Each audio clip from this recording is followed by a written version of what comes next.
Yang saya hormati Pak RW 09, Pak Suhono, Ketua DKM Masjid Al-Istiqomah, dan bapak-bapak serta ibu-ibu sekalian yang saya hormati. Alhamdulillah kita bisa berkumpul pada pagi hari ini dalam rangka yang pertama memperingati kelahiran Nabi kita, Nabi Muhammad SAW, dan juga kita terus menambah ilmu kita.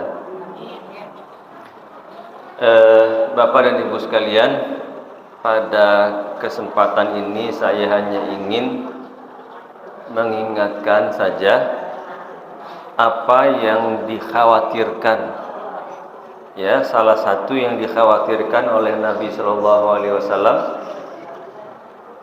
Dalam sebuah hadis beliau pernah menjelaskan, kadal faqru ayyakuna kufran. Pernah dengar hadis itu? Bahwasanya hampir saja kemiskinan itu membuat orang menjadi kufur, ya, atau kemiskinan itu sangat dekat jaraknya dengan kekufuran, ya. Kufur itu perilaku, kalau kafir status, beda ya. Jadi kalau kekufuran itu kira-kira kejahatan.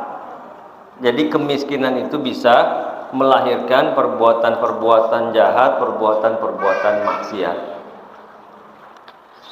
Ada orang yang sampai kufur doang, tapi dia tetap muslim, ya. Tapi ada juga yang dari kufur lanjut menjadi kafir.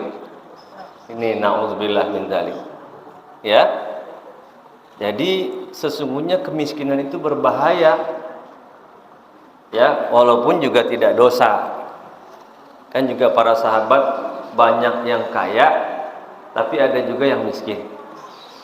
Tapi miskin mereka imannya kuat, jadi nggak bahaya. Nah, kita yang bahaya udah imannya lemah, miskin. Nah, ini yang rawan.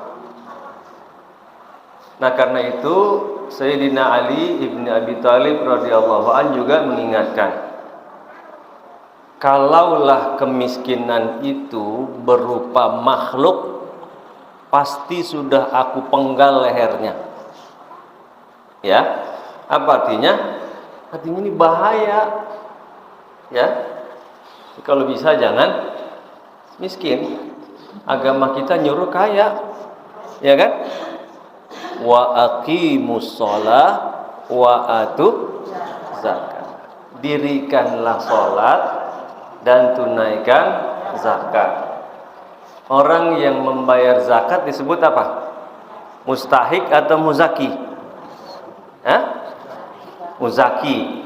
Jadi terjemahan ayat tadi, dirikanlah sholat dan jadilah kamu menjadi muzaki, gitu ya. Ya kan? Muzaki itu orang miskin atau orang kaya? Orang kaya. Jadi terjemahan ayat tadi, dirikanlah sholat dan jadilah kamu menjadi orang kaya, gitu. Ya.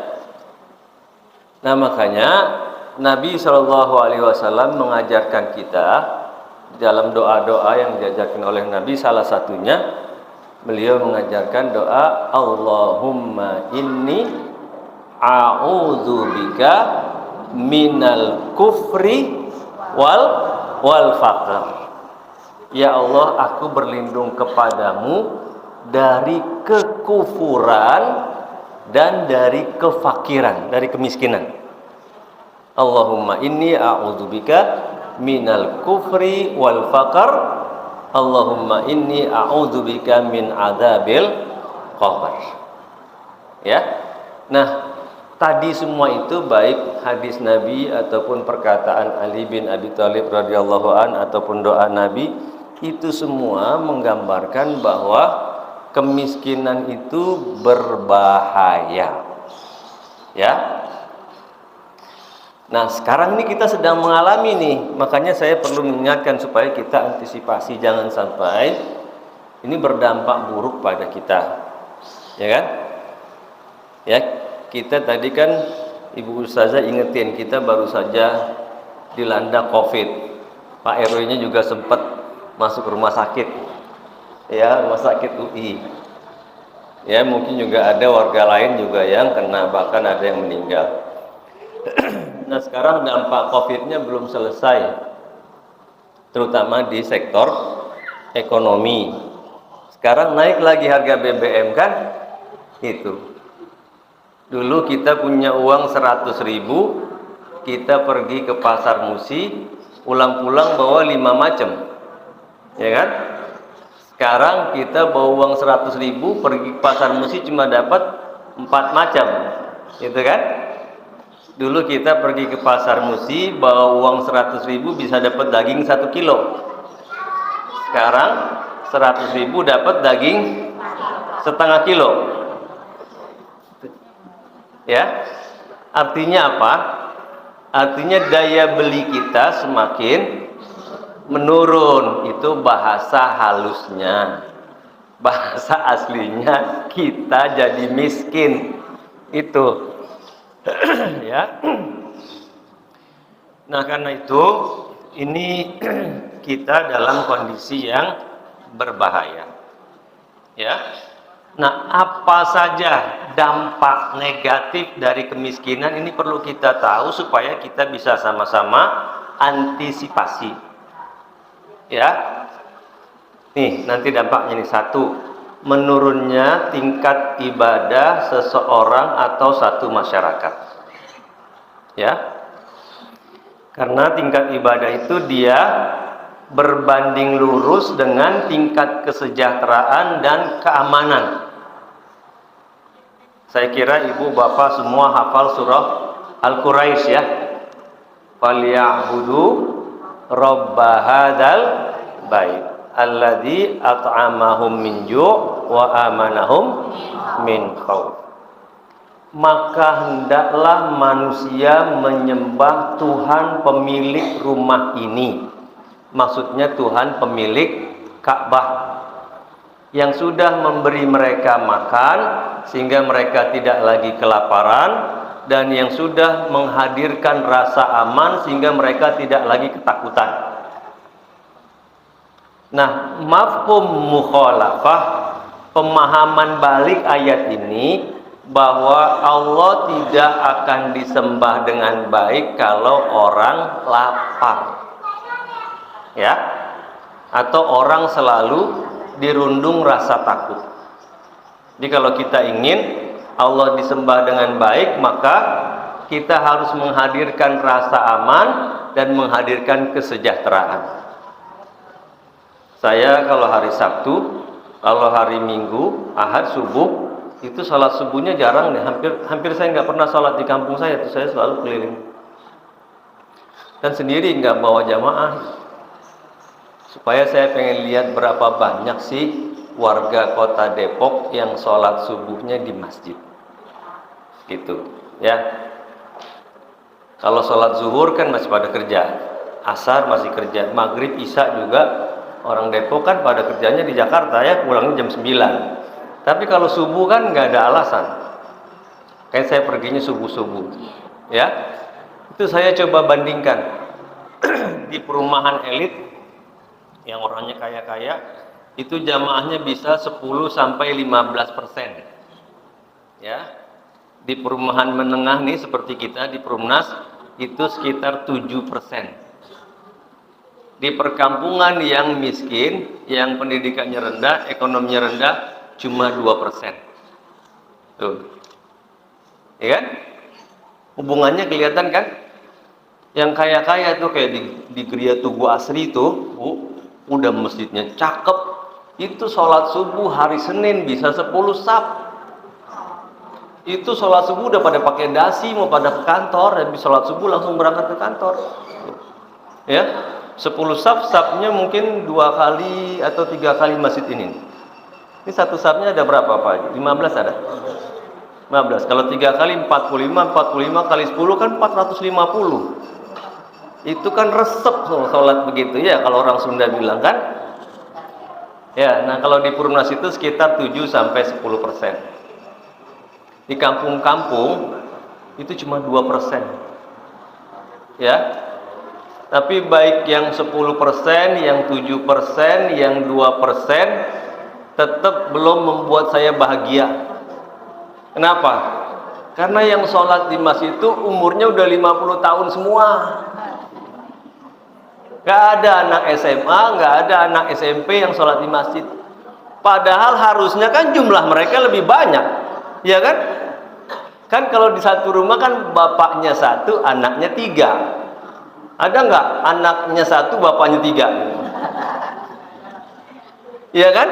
Harusnya kalau di sini sholat subuhnya bapak-bapak 5 saf, anak-anaknya 10 saf, jadi 15 saf gitu ya. Ya, jadi besok dibangunin ya Bu, anaknya Bu, Pak, dibawa, ya ajak, penteng kemari. Gitu. Nanti kalau nggak di itu 20 tahun lagi di sana ada spanduk tuh di depan SMP 3. Dikontrakan Masjid Al Istiqomah RW 9. Tuh. Iya kan? Ya, ini kan kita nih semua termasuk saya paling 20 tahun lagi udah hilang, udah nggak ada lagi, udah nggak beredar. Ya kan? Kan yang lanjutin mereka tuh yang sekarang SMP, SMA. Ya, kalau nggak dibiasain nanti susah mereka. Ya. Jadi itu tadi. Kemiskinan itu dia akan berpengaruh pada tingkat ibadah masyarakat. Terus apa lagi? Stunting. Ya. Kalau dulu namanya gizi buruk. Sekarang istilahnya stunting. Kita lagi getol-getolnya melawan stunting. Karena kita memang membutuhkan anak-anak Indonesia yang sehat, anak-anak Indonesia yang cerdas. Kenapa? Karena kita akan menyongsong era kebangkitan Asia. Ya. Coba Ibu lihat di berita, baik di media sosial maupun di televisi. Itu Amerika, Eropa itu sedang menuju diklaim. Udah nggak bisa lagi Amerika terbang tinggi, Eropa terbang tinggi udah nggak bisa. Tugasnya Presiden Amerika itu cuma mengantarkan Amerika soft landing, supaya jatuhnya nggak gubrak gitu, jatuhnya halus gitu, kayak pesawat mendarat. Itu Eropa juga begitu sama. Nah sekarang pertumbuhan ekonomi sedang bergerak menuju Asia dan Indonesia ada di situ. Makanya kita butuh anak-anak yang sehat, kita butuh anak-anak yang cerdas supaya di era kebangkitan Asia nanti kita dapat jatah singa. Jangan dapat jatah belatung. Itu kan? Kalau di hutan kan singa nangkep rusa kan, dia dulu makan kan, sampai dia kenyang dia pergi. Apa tuh? Kalau singanya udah pergi datang apa lagi? Anjing, ya, anjing hyena tuh. Anjing kenyang dia pergi datang apa lagi? Burung, burung bangkai. Burung udah kenyang, belatung, iya kan? Nah kita jangan sampai dapat jatah belatung, kita harus dapat jatah singa. Itu karena itu kita harus punya anak cucu sehat dan kuat. Nah, cuman dengan kenaikan harga BBM jadi orang tua pada nggak bisa beli susu buat anaknya. Ya, nggak tahu di RW 9 mudah-mudahan nggak ada ya Pak RW yang stunting ya. Percaya saya di RW 9 nggak ada. Di Abadi Jaya itu bulan lalu saya ke sana masih ada 154 bayi di Kelurahan Abadi Jaya yang terindikasi stunting. Walaupun sebenarnya sih harusnya sih enggak gitu, cuma orang tuanya terutama ayahnya tidak memiliki prioritas dalam belanja. Saya kan tanya waktu saya datang ke situ, Bu, punten Bu, Bapak teh ngerokok tidak? Iya Pak. Kalau ngerokok berapa sehari? Satu bungkus. Satu bungkus harganya berapa? 25.000. 25.000 kalau satu bulan 750.000. Kan mestinya bisa tuh buat beli susu, iya kan? Ya, gitu. Ini persoalan prioritas. Saya emang nggak pernah ngelarang orang mau merokok silakan. Tapi tolong kewajiban kita kepada anak-anak dipenuhi dulu. Makannya, pendidikannya, kalau itu udah selesai mau merokok silakan lah. Ya. Karena kalau orang sudah mau hobi merokok, di bawah punten ya Pak, kalau ada yang masih merokok, mudah-mudahan tersinggung. Ya, seneng kan Bu? Ya kan? Kan kalau bapaknya tersinggung berhenti merokok, duitnya kan bisa buat belanja lagi kan ya Bu? Ya, gitu Pak. Ya, ada saya lihat tuh Ustadz ceramah di YouTube. Wah Bapak, kalau istrinya sakit jangan dibawa ke puskesmas, lama sembuhnya. Terus dibawa kemana dong Ustadz? Bawa ke toko emas. Baik dah langsung. 20 gram. Ya, gitu.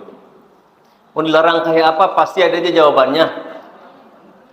Saya pernah ketemu nih orang ya di Candi Borobudur, anak muda itu di depannya asbaknya udah penuh tuh sama rokok.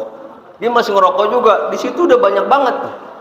Saya tanya, Mas, emang Mas nggak pernah baca artikel?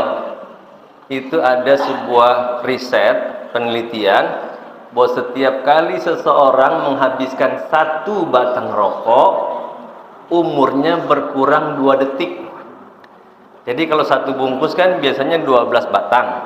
Berarti ketika seorang menghabiskan satu bungkus, umurnya berkurang 24 detik.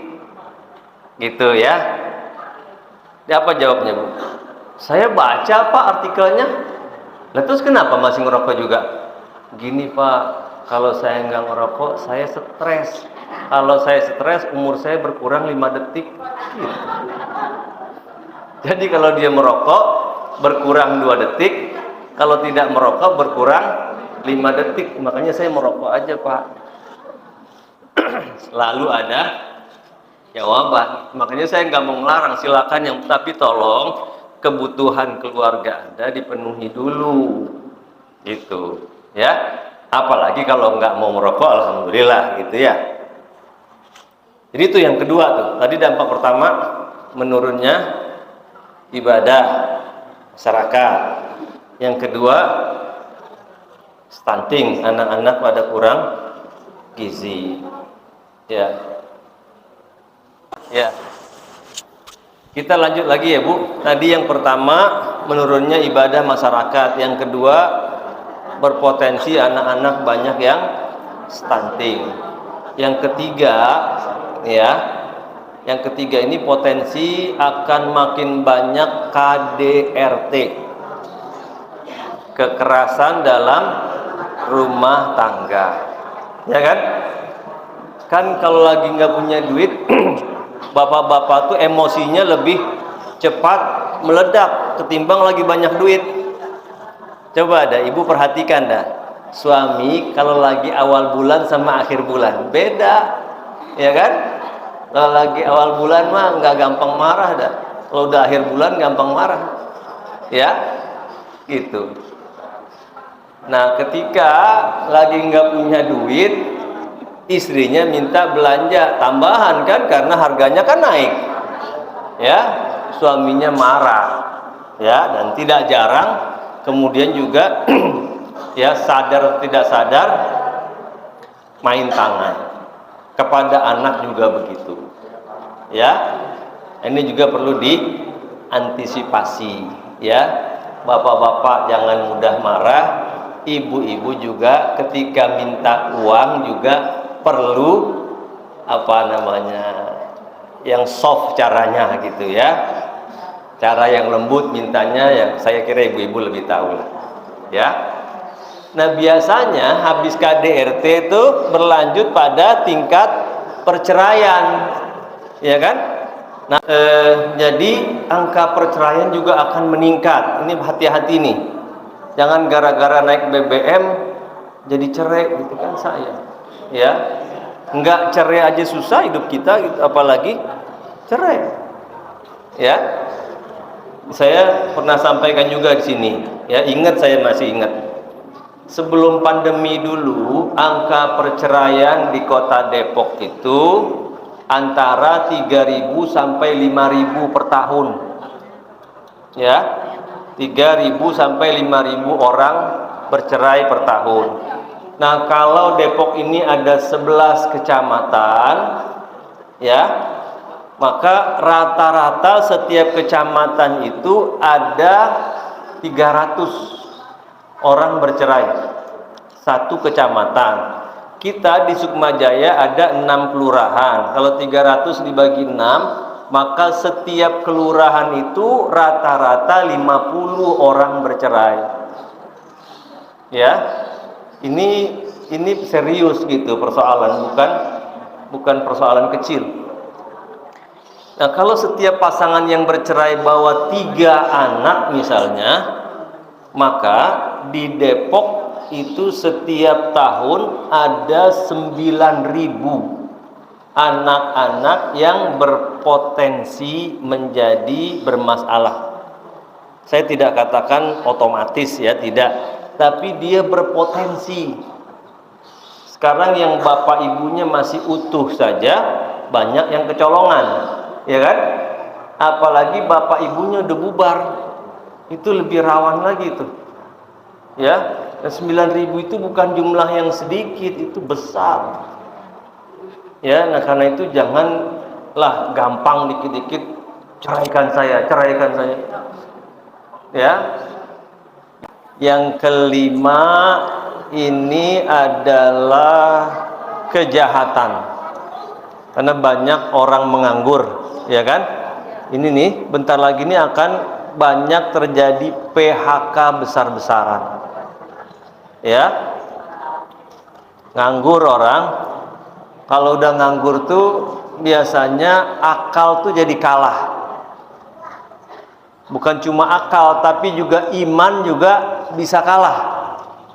Ya, jadi nanti ini banyak begal, banyak maling motor, banyak apa gitu. Ya, ya. Yang keberapa tuh? Yang kelima apa keenam?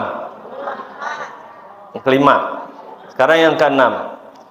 Yang keenam nanti akan banyak peredaran narkoba. Ya. Lah kan orang miskin, nggak punya duit. Narkoba kan harganya mahal. Gini Bu, saya mau kasih tahu nih. Bulan lalu saya ketemu salah seorang karyawan dari Badan Narkotika Nasional Kota Depok. Dia cerita sama saya begini, Pak, tahu nggak Pak, modal untuk membuat 1 kilogram sabu-sabu itu berapa Pak? Saya kan nggak tahu. Ya, kalau beli Bu, beli ya, kalau Ibu mau nyoba nih misalnya, itu 1 gram sabu-sabu harganya 3 juta. Kalah emas. Emas kan 1 jutaan ya Pak. Sabu-sabu itu 1 gram harganya 3 juta. Sementara modal untuk membuat 1 kilogram sabu-sabu itu hanya 100 sampai 150 ribu. Coba, gimana gak menggiurkan itu bisnis gitu. Makanya kemarin ada pejabat yang dipecat ya. Ya, baru dilantik berapa hari dipecat gara-gara terlibat narkoba, sabu-sabu ya. Gitu. Ini bisnis yang sangat menjanjikan, yang sangat menggiurkan. Coba, modalnya 100 ribu jadi 3 miliar nilainya. Kan kalau 1 gram 1 juta, 3 juta, berarti kalau 1 kilo kan 3 miliar. Modalnya cuma 150 ribu. Tuh. Ya, makanya orang jadi gampang bisnis itu, untungnya gede. Ya, terus itu kok untungnya gede, buat apa aja? Satu, buat promosi. Anak-anak biasanya dikasih dulu tuh. Kasih. Itu nggak rugi ngasih banyak juga, karena untungnya masih banyak. Nanti udah ketagihan di-cut, stop, nah udah ketagihan nyari dia kemana-mana tuh. Mudah-mudahan di RW 9 nggak ada ya. Ya, tolong lihat kiri kanannya tuh, kalau ada anak-anak muda yang udah terindikasi cepat tuh, biar direhabilitasi, jangan sampai nular ntar kemana-mana, ya, itu, ya. Jadi saya sedih aja dulu di Depok lah, saya nggak mau sebutin kelurahannya, tapi nggak jauh dari sini. Ini RW-nya yang jadi bandar sabu, coba, ya, udah almarhum sekarang. Hah? Bukan, tetangga. Coba, dia bikin turnamen olahraga anak-anak tuh, kayak di sini kan suka ada turnamen tuh. Rupanya bikin turnamen tuh untuk mencari downline gitu. Ya. Nah, terus apa lagi keuntungannya? Ya, buat resiko, ya kan? Kan ini bisnisnya resiko di penjara apa? Itu yang di penjara-penjara keluarganya dijamin. Misalnya saya jadi bandar narkoba nih, terus saya ketangkep, itu saya nggak takut, paling saya di penjara berapa tahun, keluarga saya dijamin hidupnya. Dari mana? Dari keuntungan tadi itu, gitu. Makanya nanti akan banyak reseller tuh, gitu ya. Jadi bukan berarti miskin itu malah susah orang beli narkoba, itu akan menjamur, orang akan tertarik bisnis itu. Ya, terus yang keberapa lagi? Yang ketujuh akan banyak praktek rentenir, ya kan? Ya, baik yang online maupun yang door to door. Ya, orang lagi susah, ini minjem duit cuman ngisi aplikasi pakai online, masukin nomor KTP, NIK, minjem 10 juta, besok cair. Gimana orang nggak tertarik coba? Ya kan? Ya, atau datang juga keliling-keliling, ketok-ketok pintu. Ya, 1 juta, nggak pakai syarat, nggak pakai apa, nggak pakai lama. Kan kalau ke bank lama tuh. Ya, minjemnya berapa? 1 juta, terimanya berapa? 900, bayarnya berapa? 1,2 bulan depan. Itu kan 20% lebih, hampir 30%. Coba, kan gila itu namanya. Ya, asik aja waktu minjemnya tuh. Ya, nanti waktu bayarnya nangis tuh. Kemarin bulan lalu ada tuh yang ke rumah saya tuh, Pak, apa ngomong aja yang istri saya, Pak. Kenapa istrinya? Itu kena rentenir begitu tuh. Minjem cuma 5 juta sekian bulan, kemudian bayar 18,5 juta. Oh, ya. Ya akhirnya, karena ini udah yang kedua kali nih, istrinya ini tabiat begini nih. Nggak tahan godaan pinjaman uang tuh. Akhirnya diceraikan istrinya tuh. Udahlah Pak, ini udah yang kedua kali Pak, saya udah nggak mau lagi, saya ceraiin sekarang istri saya Pak.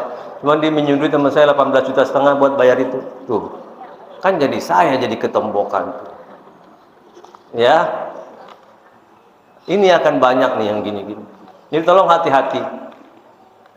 Nah, mohon doa juga, saya lagi mau bikin bank infak namanya. Jadi saya pernah studi ke Masjid Raya Bintaro, di sana ada bank infak. Nah, itu sudah membantu 800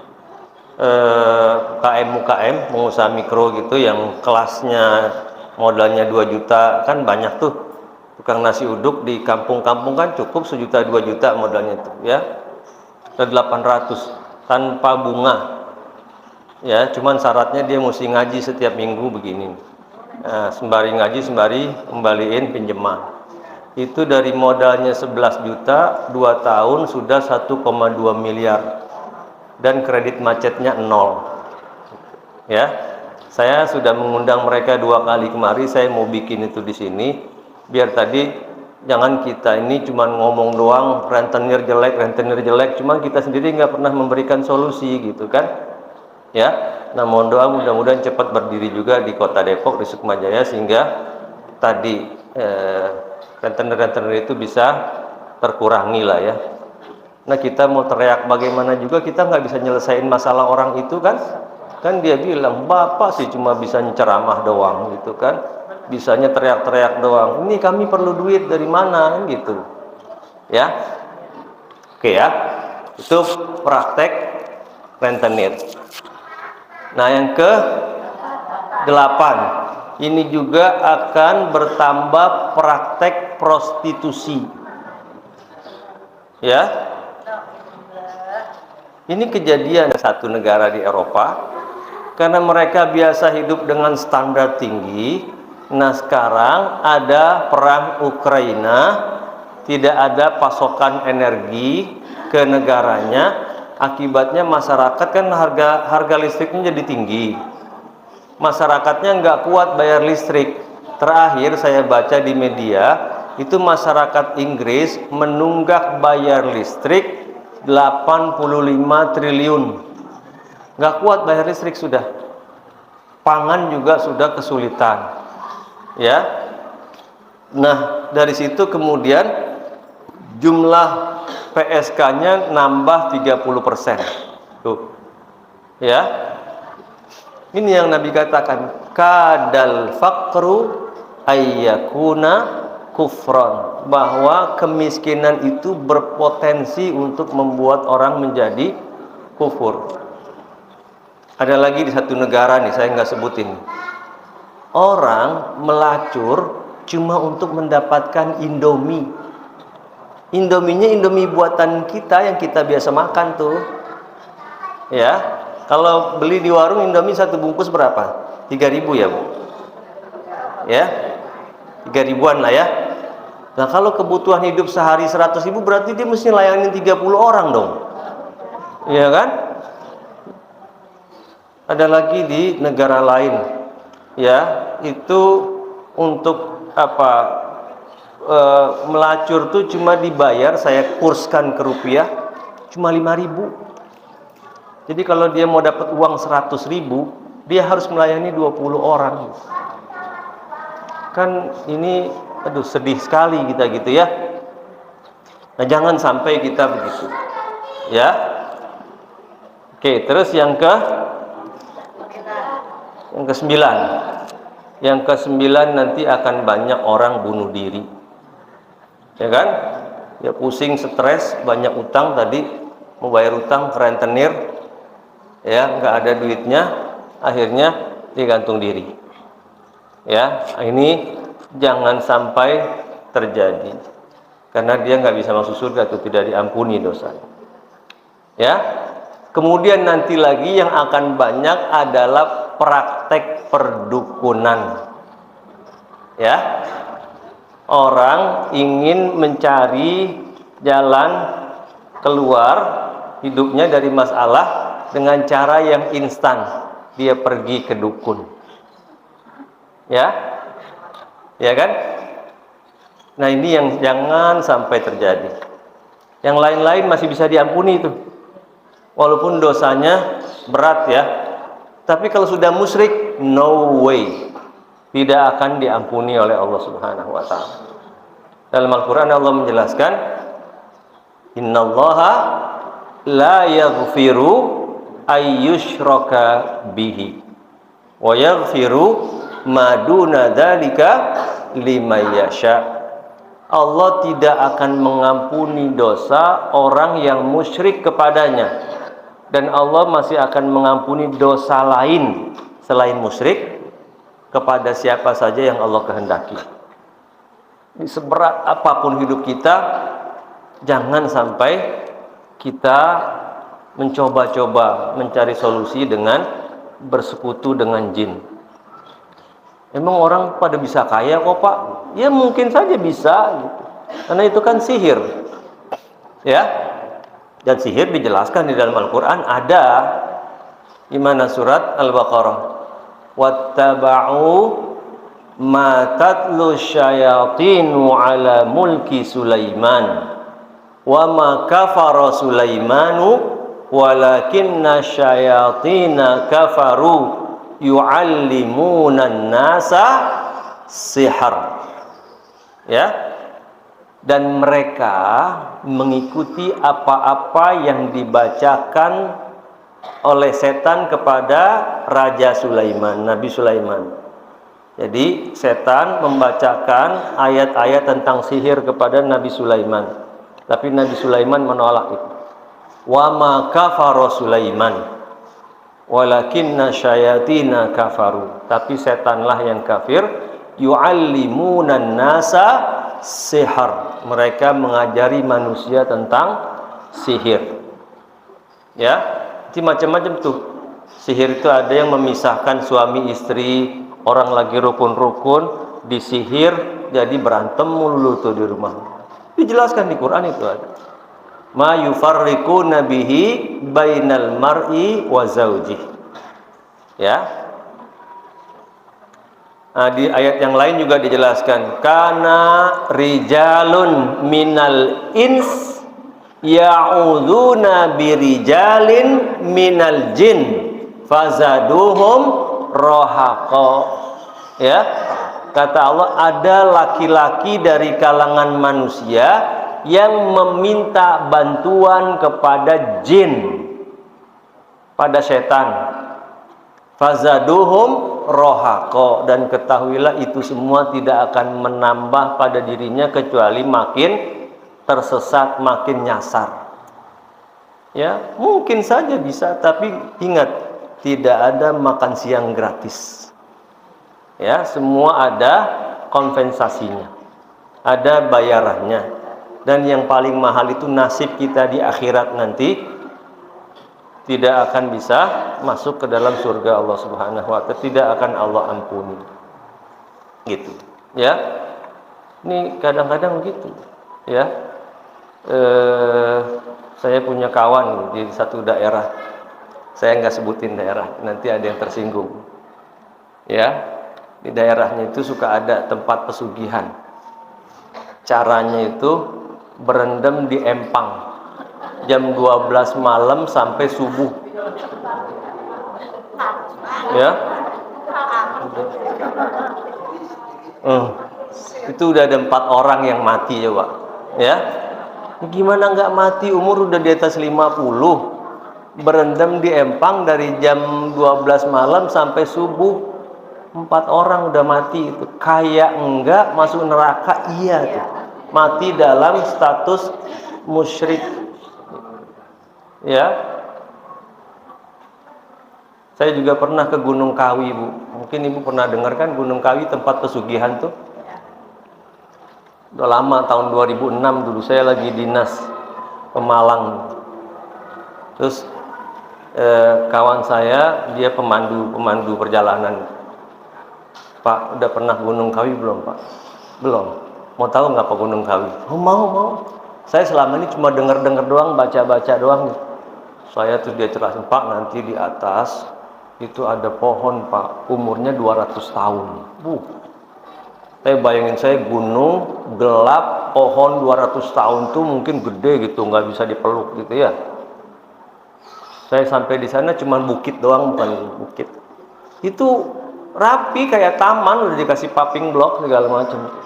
Terang, pinggir-pinggirnya tempat-tempat penginapan.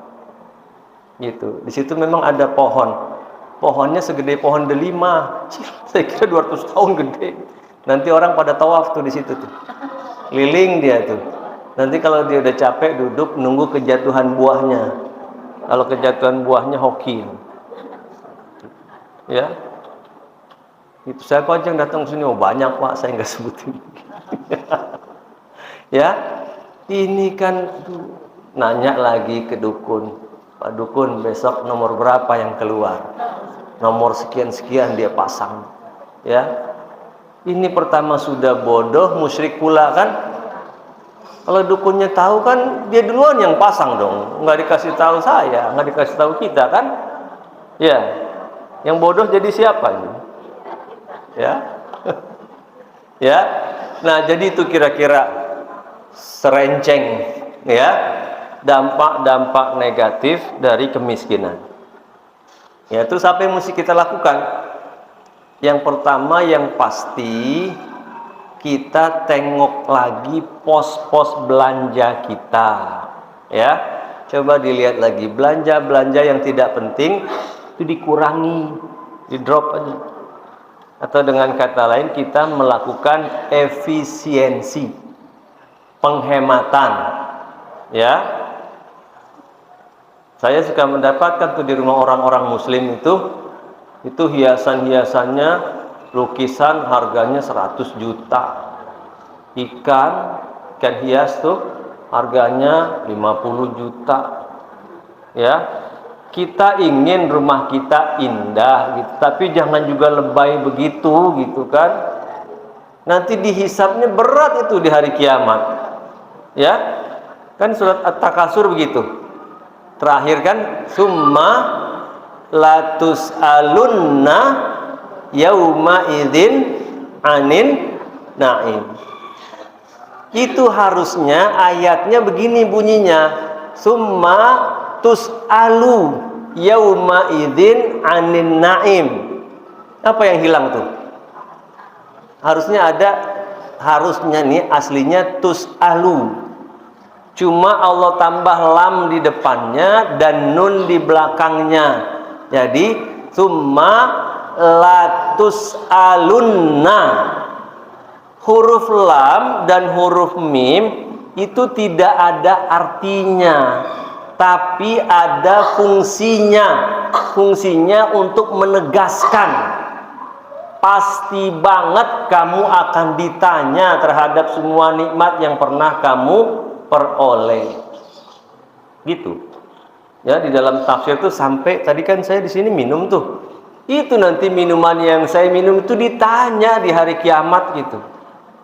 Ya, apalagi tadi ornamen-ornamen rumah kita yang berlebihan gitu. Ya, udah gitu gambarnya gambar-gambar yang seronok pula lagi ya. Ya, jadi kita evaluasi lagi belanja-belanja yang tidak penting mana kita hapus. Itu yang pertama. Yang kedua, kita menambah penghasilan kita gitu. Kan masalah itu ya terjadi ketika harga naik tapi uang kita tidak cukup untuk membeli itu namanya masalah. Tapi kalau harganya naik dan kita punya uang untuk membeli itu tidak masalah namanya, ya kan? Misalnya harga daging tadinya 100.000 1 kilo. Kemudian karena BBM naik jadi 120, duit kita cuma ada 100, itu masalah. Ya. Tapi kalau harga daging dari 100 naik jadi 120, kita punya uang 150, tidak masalah. Ya kan? Gitu. Nah, jadi tadi selain efisiensi juga kita harus tambah penghasilan kita. Gitu. Pak, saya udah tua, Pak. Nah, ini nih, hati-hati ya. Pak, saya udah tua, Pak. Saya mah mau ibadah aja, Pak. Yang satu, Pak, buat apa sih nyari duit melulu, Pak? Duit kan gak dibawa mati. 2, Pak, saya cuma PNS, Pak. PNS kan udah dijatah.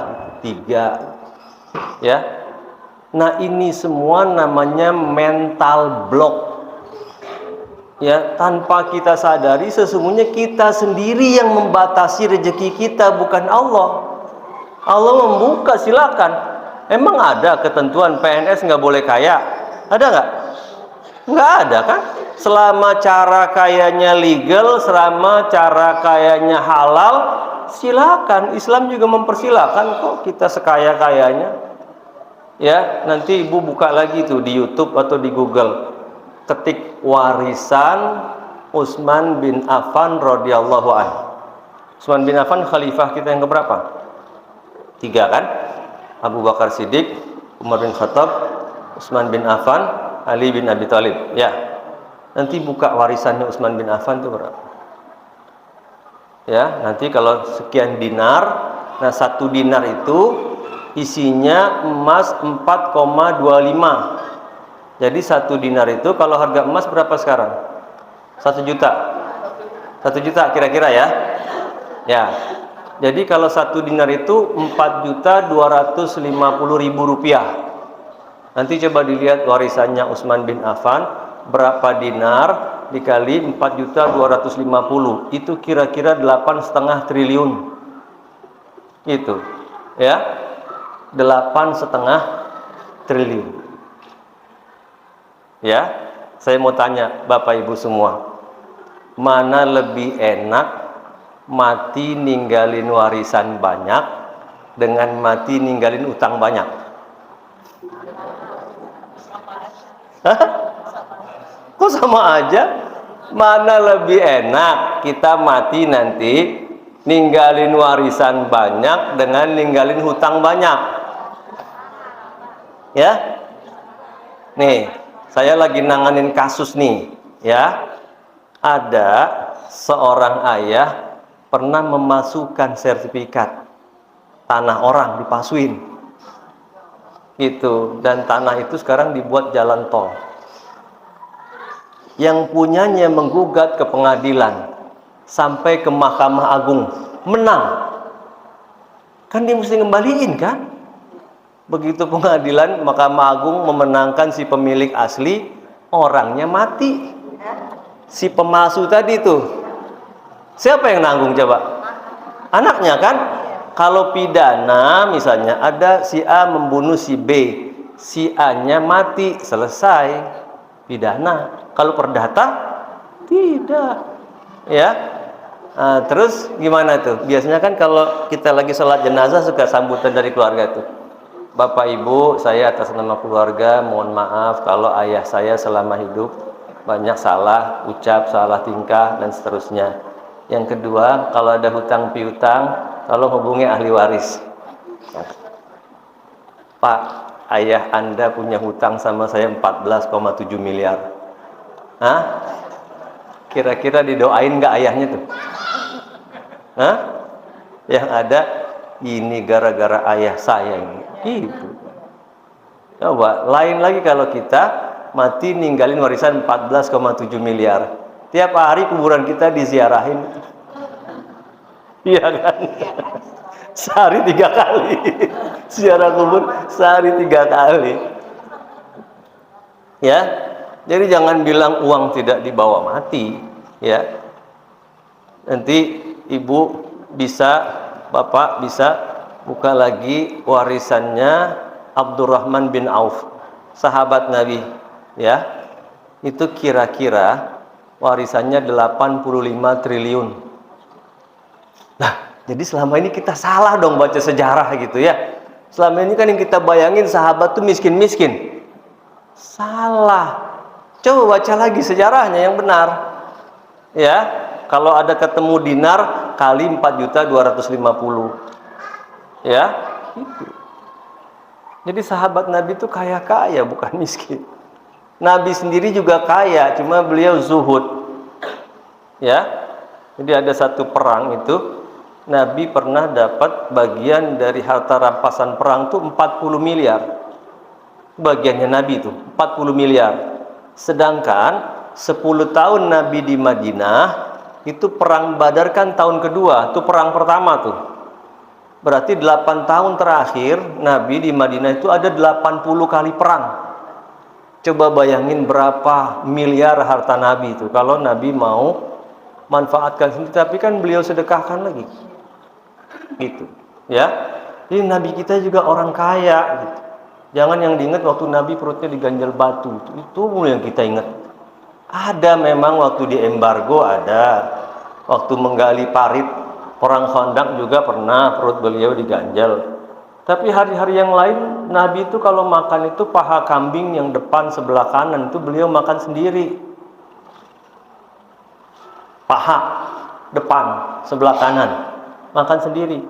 Kita makan begitu besok dibawa ke Hermina semua kita. Hipertensi gitu karena nggak biasa makan begitu kan. Itu makanan Nabi kita begitu, makanya Nabi badannya sehat. Ya, oke. Nah jadi gitu, ya. Satu tadi efisiensi, yang kedua kita berpikir lagi apa lagi yang bisa kita lakukan untuk menambah penghasilan kita sehingga kenaikan harga ini tidak menjadi masalah, tidak mengganggu hidup dunia kita, kehidupan akhirat kita, tidak mengganggu kehidupan agama kita. Nah, terus apa yang mesti kita lakukan untuk menambah penghasilan tadi supaya tambah kaya, gitu ya? Dalam Islam kan nggak dilarang. Ini cuman para ustadz suka pada malu-malu kucing ngomong kaya nih di masjid. Kalau saya sih enggak, saya sampaikan aja, ya. Jadi karena para ustadz menjelaskannya malu-malu, akibatnya umat ini nggak ngerti antara merebut dunia dengan mencintai dunia. Merebut dunia itu harus wajib, mencintai dunia yang tidak boleh. Nah, terus gimana dong? Coba perhatikan. Kita disuruh merebut dunia, tapi setelah kita rebut tidak boleh dicintai. Itu rumusnya. Ya. Dalam hadis Nabi menjelaskan begini. Ni'mal malus soleh lil mar'is soleh. Sebaik-baiknya harta adalah harta yang dikuasai oleh orang soleh. Apa artinya? Artinya kita harus rebut dunia, jangan sampai dunia ini dikelola oleh orang jahat. Ya, kalau orang jahat punya duit, itu outputnya output yang jahat, gitu. Ya. Tapi kalau orang soleh punya duit, outputnya juga yang soleh. Misalnya nih, kita berhandai-handai nih, bolehlah sekali-sekali. Tiba-tiba datang seorang kaya kemari. Coba semua yang hadir di sini jangan ada yang keluar. Didata namanya satu. Oh, ada 60 orang. Si A, si B, si C terus. Nah, setiap orang yang hadir dikasih uang cash 100 juta masing-masing. Ya, misalnya berhandai-handai gitu kan, ya, iya. Nah, nanti kan ibu pulang, saya tahu ibu udah bikin daftar belanja tuh 100 juta. Yang belum haji daftar haji, yang sudah haji daftar umroh, sudah haji daftar umroh, masih ada sisanya, mana anak yatim, mana janda-janda yang sudah sepuh, gitu kan, mana masjid yang mau direnov. Itu kalau orang soleh punya duit tuh belanjanya begitu. Coba kalau orang jahat punya duit 100 juta, hah? Apa yang terbayang di dia? Mana diskotik yang paling mahal, gitu kan? Ya, gitu. Makanya Nabi perintahkan rebut dunia, jangan dikasih ke orang jahat. Tapi kalau sudah dimiliki, jangan dicintai. Ya. Nabi pernah bilang, nanti kalian akan dikeroyok oleh umat-umat lain seperti mereka mengeroyok makanan di meja makan. Sahabat tanya, apakah jumlah kita pada waktu itu sedikit ya Rasulullah? Kata Nabi, tidak. Jumlah kalian sangat banyak, tapi kualitas kalian seperti buih di lautan. Nggak ada kekuatannya itu. Udah pecah, ya kan?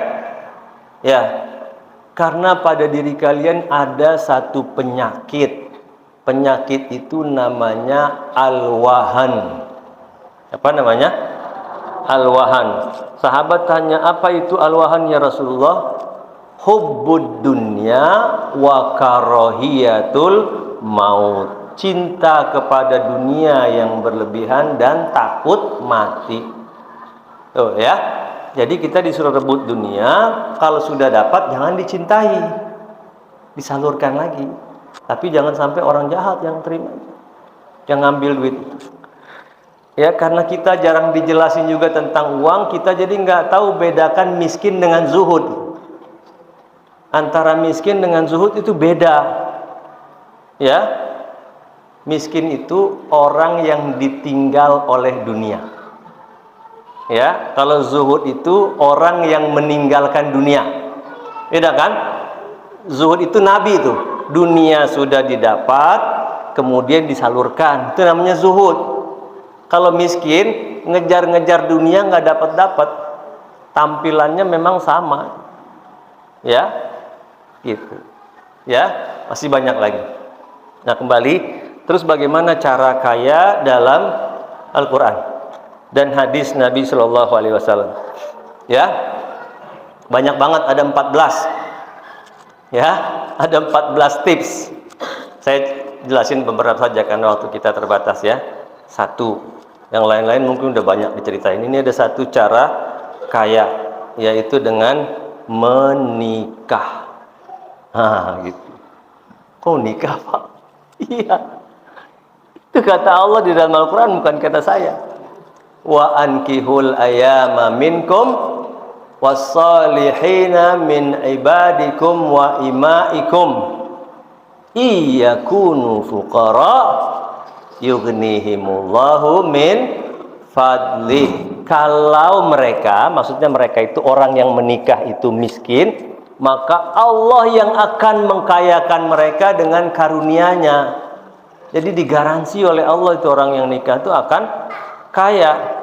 Dan bukti toh, coba Bapak Ibu ingat waktu dulu bujangan belum nikah punya apa coba? Punya rumah tidak? Hah? Tidak punya rumah. Mobil punya tidak? Motor? Jangankan motor, mobil, sendok satu aja nggak punya dulu kan?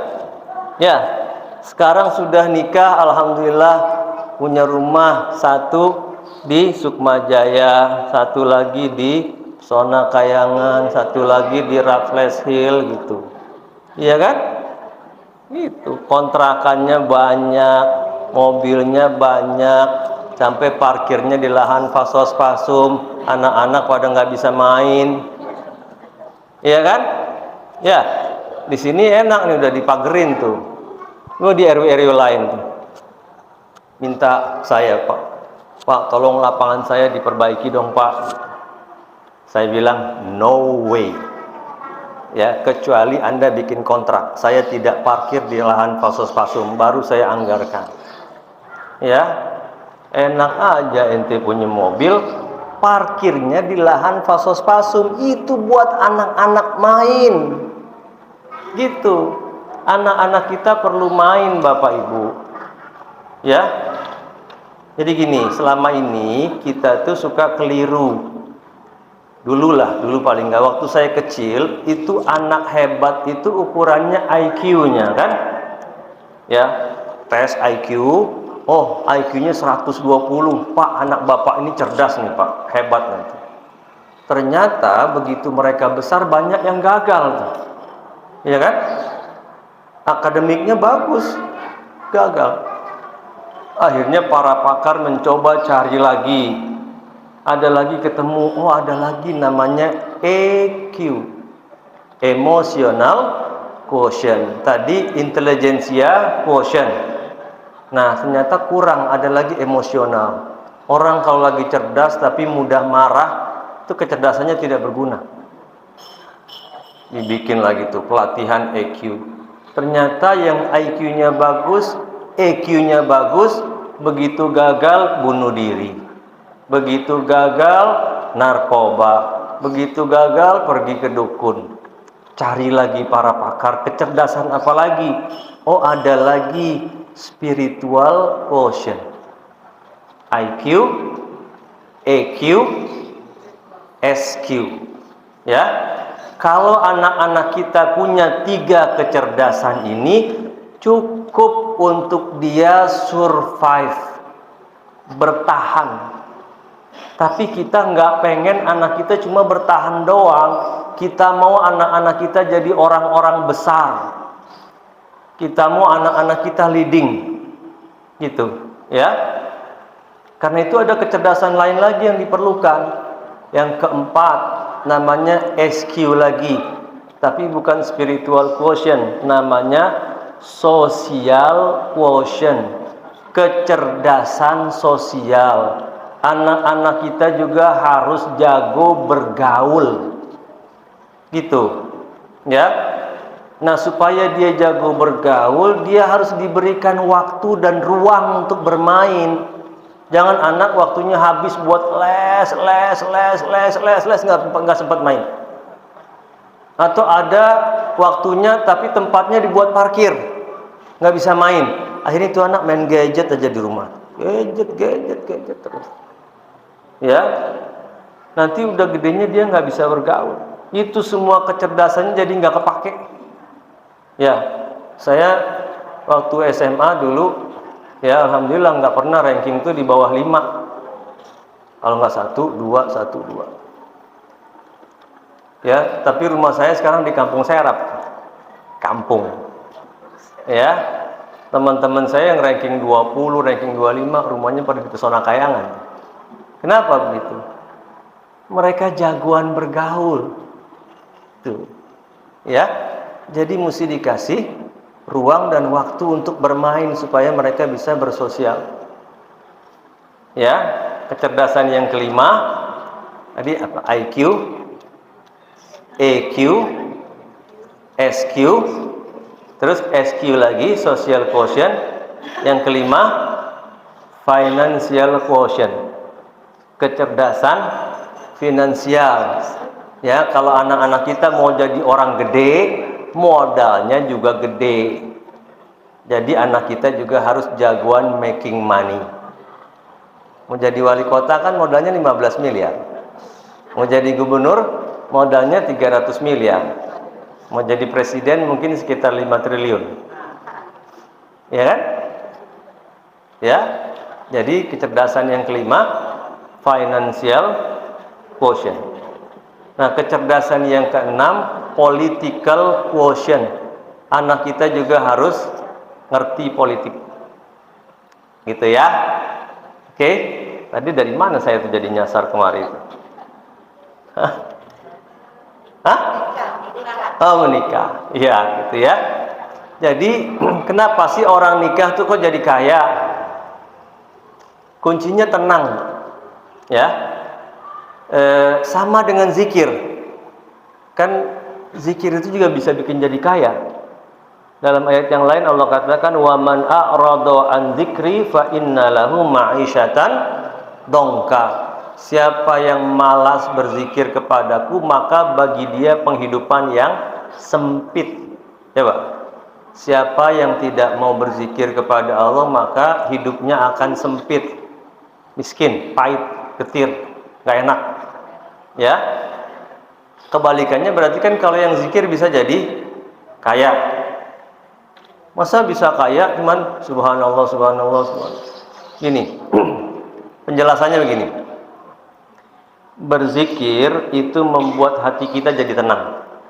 Ala bidzikrillahi tatmainnul qulub. Dengan mengingat Allah, hati akan menjadi tenang. Kalau hati kita tenang, ide-ide kita akan moncer. Tuh. Ya, lain kalau kita galau, kita sedih, kita panik, nih mampet nih di kepala semua nggak keluar, peluang-peluang di depan nggak nampak. Tapi kalau kita tenang, ide kita moncer, itu peluang terbuka semuanya, gitu. Ya, jadi orang yang sukses itu adalah bukan orang yang punya modal banyak. Orang yang sukses itu orang yang punya ide banyak. Supaya idenya banyak, jiwanya harus tenang, gitu. Nah, salah satu yang membuat orang akan tenang, satu tadi zikir, yang kedua nikah. Ya, kan kita suka baca tuh, wa min ayatihi an khalaqalakum min anfusikum azwajan. Apa lagi? Litaskunu ilaiha, supaya kamu tentram bersamanya. Tuh, supaya kamu tentram bersamanya. Nah, ketika kita tentram, tenang, kalau orang Jawa bilang ayem, itu ya, itu ide-idenya moncer, gitu. Dan sudah dibuktikan semua kan, setelah nikah punya rumah nih di Perumnas keren-keren, punya mobil, depositonya belum lagi kan. Ya, udah berapa tuh? 2 ya. Tadi menikah, terus zikir, itu. Ya, apalagi? Ya, bersedekah.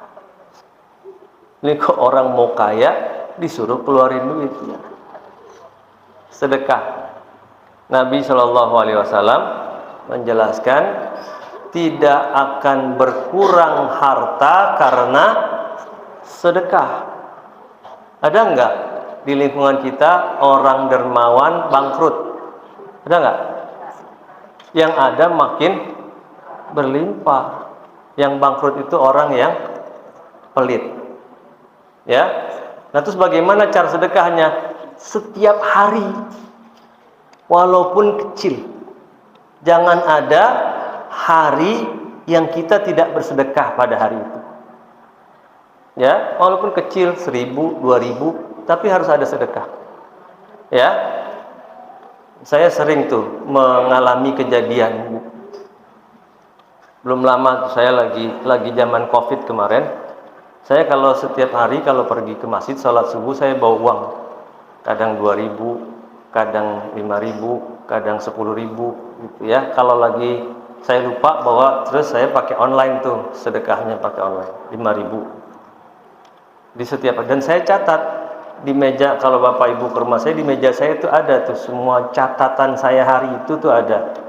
Saya baca Quran enggak, saya sholawat enggak, saya istighfar enggak, semuanya saya sedekah enggak, saya qiyamul lail enggak, semuanya itu ada terikot gitu ya. Hah? Iya kayak diari, tapi udah ada 20 item tuh yang saya kerjakan setiap hari. Nah, satu hari gini, saya lupa ke masjid tadi pagi nggak bawa duit. Terus hari itu saya mau dinas ke Bogor. Saya lagi nyetir mobil di GDC, ada ibu-ibu pemulung sama anaknya kecil, bukan pengemis, dia pemulung. Saya lagi naik mobil sama teman saya kan sebelah kanan, saya nyetir.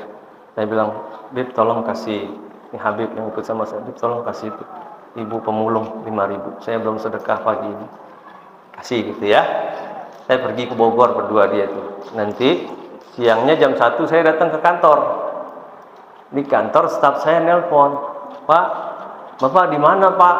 Saya bilang saya di kantor, di ruang saya. Bapak jangan pulang dulu ya Pak. Terus kenapa, emang saya mau ngadep gitu? Iya, dia ngadep, bawa map, saya disuruh tanda tangan 3 juta. Paginya 5.000, siang jam 1 3 juta.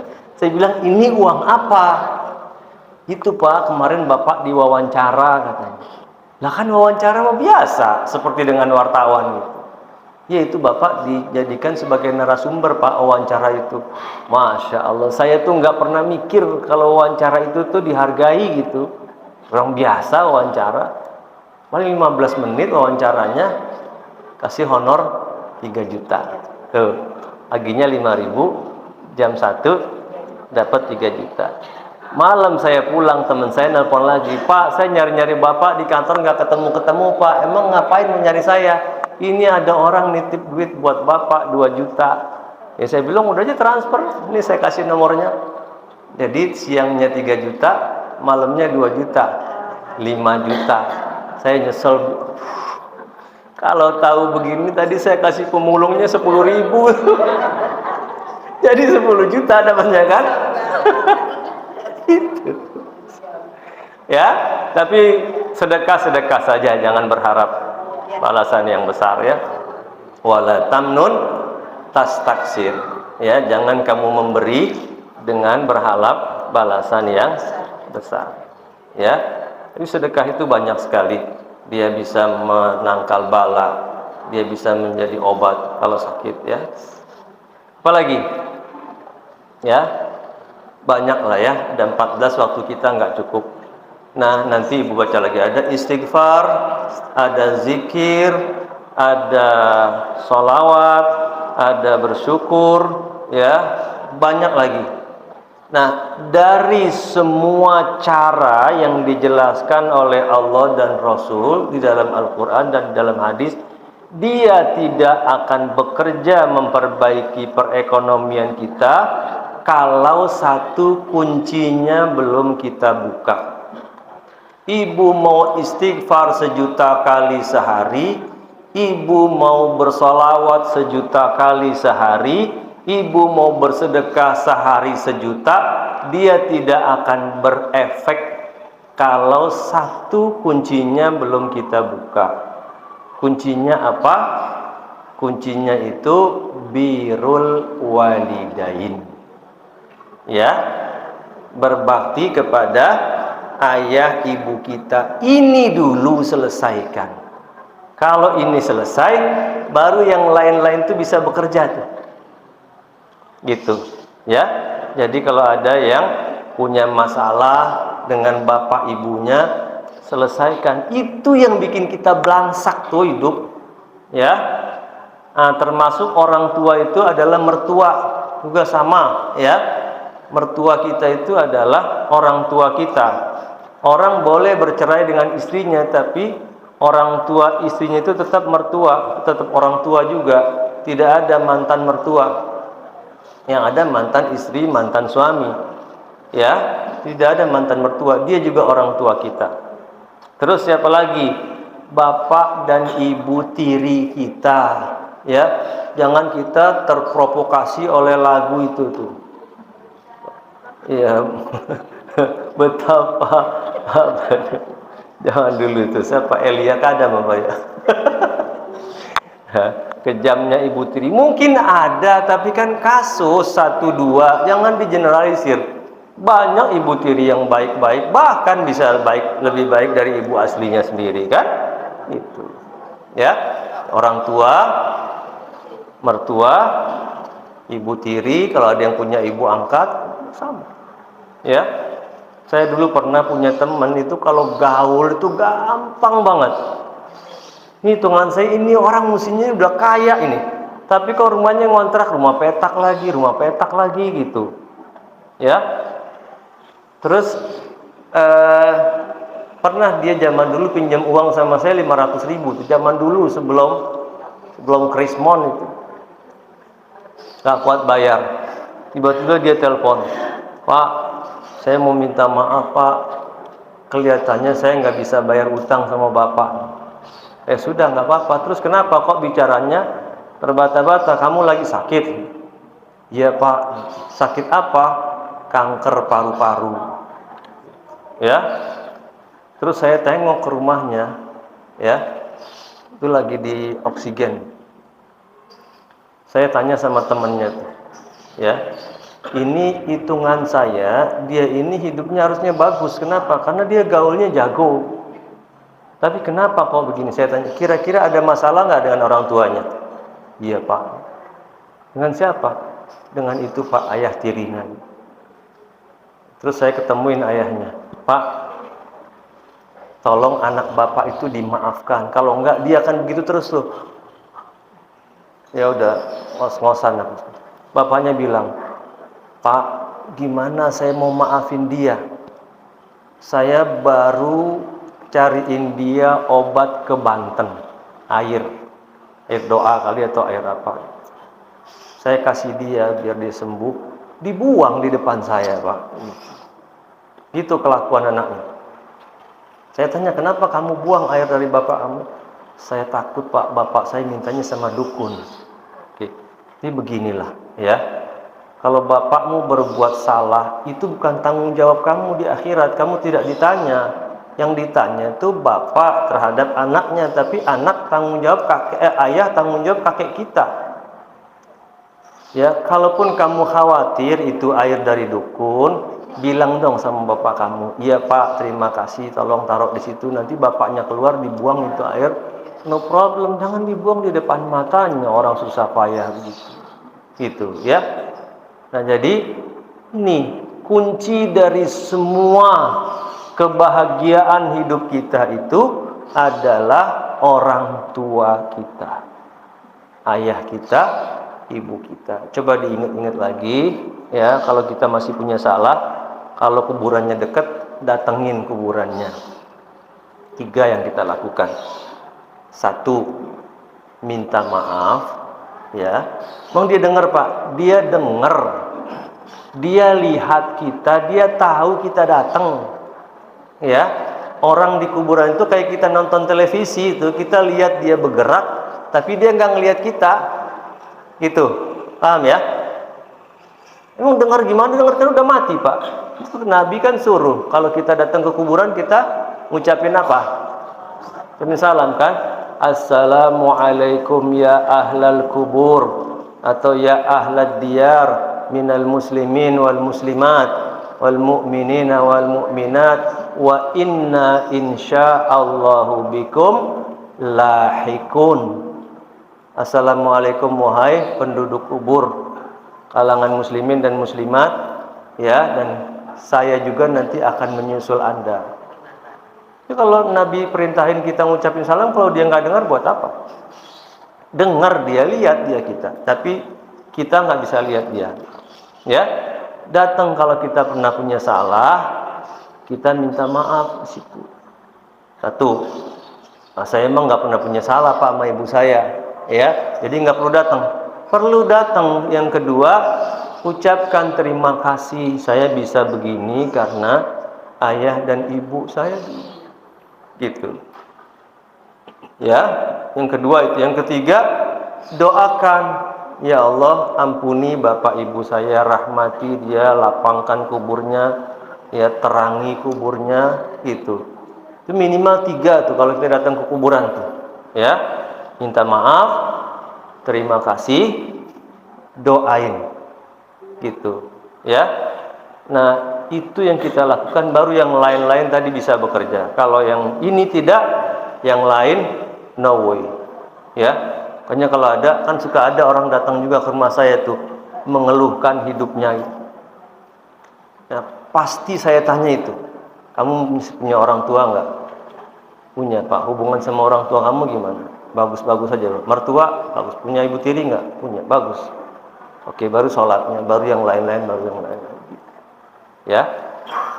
Nah, jadi itu sekali lagi di dalam Al-Quran, di dalam hadis itu begitu banyak tips, begitu banyak kiat kalau mau jadi orang kaya. Jadi tidak perlu mencari cara-cara lain yang tidak dibenarkan oleh syariat. Ya. Nah, jadi itu kira-kira pesan saya. Satu, kemiskinan itu berbahaya. Ya, tadi bahayanya ada hampir 10 tuh ya. Nah, yang kedua, ya, lakukan efisiensi, belanja-belanja yang tidak perlu kita kurangi. Yang kedua, tambah penghasilan kita. Jangan kita katakan saya sudah tua, ya, saya mau beribadah saja. Tidak. Para sahabat itu, ya, menjelaskan begini.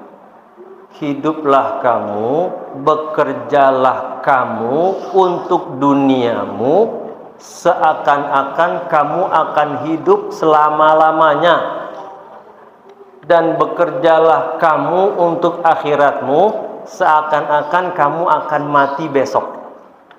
Ya, ini yang benar.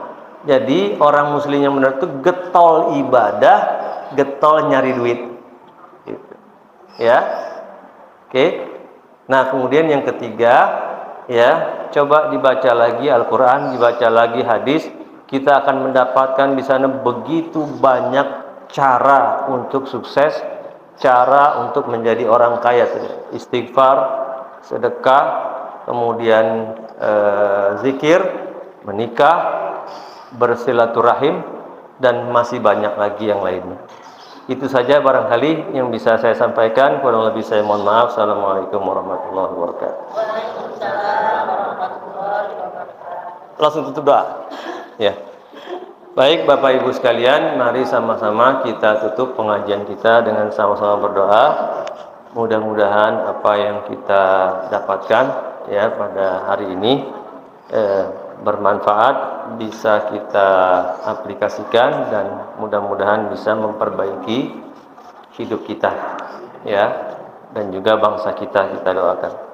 Kita awali doa kita dengan membaca Ummul Quran surah Al-Fatihah. Al-Fatihah.